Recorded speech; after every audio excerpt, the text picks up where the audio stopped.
Welcome to Reading Africa. Today we're going to read about the Kingdom of Zimbabwe. The Kingdom of Zimbabwe was a medieval Shona Karanga kingdom located in modern-day Zimbabwe. Its capital, Lusringo, now called Great Zimbabwe, is the largest stone structure in pre-colonial southern Africa. This kingdom came about after the collapse of the Kingdom of Zimbabwe. The Kingdom of Zimbabwe began in 1220 AD and lasted till 1450 AD. Its government was a monarchy and its religion was a belief in a god called Mwari. The name Zimbabwe stems from a Shona term for Great Zimbabwe, an ancient city in the country's southeast whose remains are now protected site. Two different theories address the origin of the word. Many sources hold that Zimbabwe derives from Mud Zimbabwe, translated from the Karanga dialect of Shona as houses of stone. The Karanga-speaking Shona people live around Great Zimbabwe in the modern-day province of Masvingo. Although the Kingdom of Zimbabwe was formally established during the medieval period, archaeological excavation in the region suggests that the state formation was considerably more ancient. Earlier theories suggest that in early 11th century, people from the Kingdom of Zimbabwe in southern Africa moved north into the Great Zimbabwe area. Newer research and evidence shows the Great Zimbabwe site has been occupied as early as 600 AD and that the city and kingdom were an evolution of the Gumanye and Gokomere cultures, some of which are still in existence today.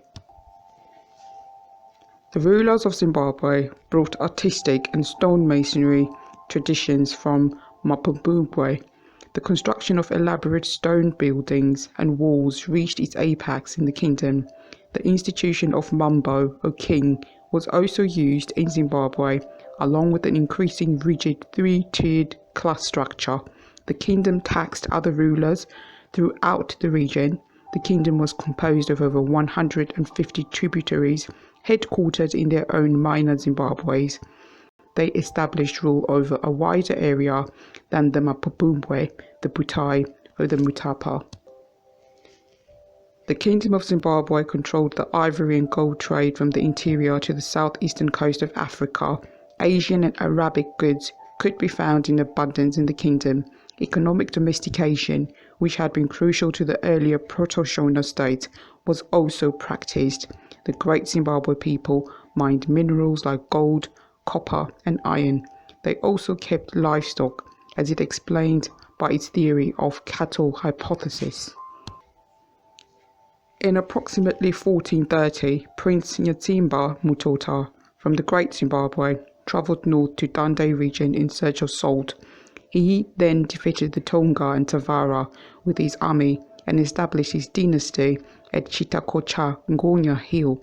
The land he conquered would become the Kingdom of Mutapa. Within a generation, Mutapa eclipsed Great Zimbabwe as the economic and political power in Zimbabwe.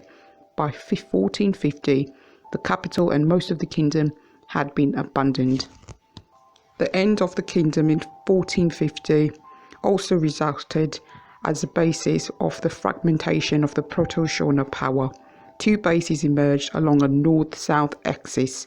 In the north, the Kingdom of Mutapa carried on and even improved upon Zimbabwe's administrative structure. It did not carry on the stonemasonry tradition to the extent of its predecessor. In the south, the Kingdom of Butai was established as a smaller but nearly identical version of Zimbabwe. Both states were eventually absorbed into the largest and most powerful of the Shona states, the Rosary Empire. That's the end of the reading for the Kingdom of Zimbabwe. Thank you for listening.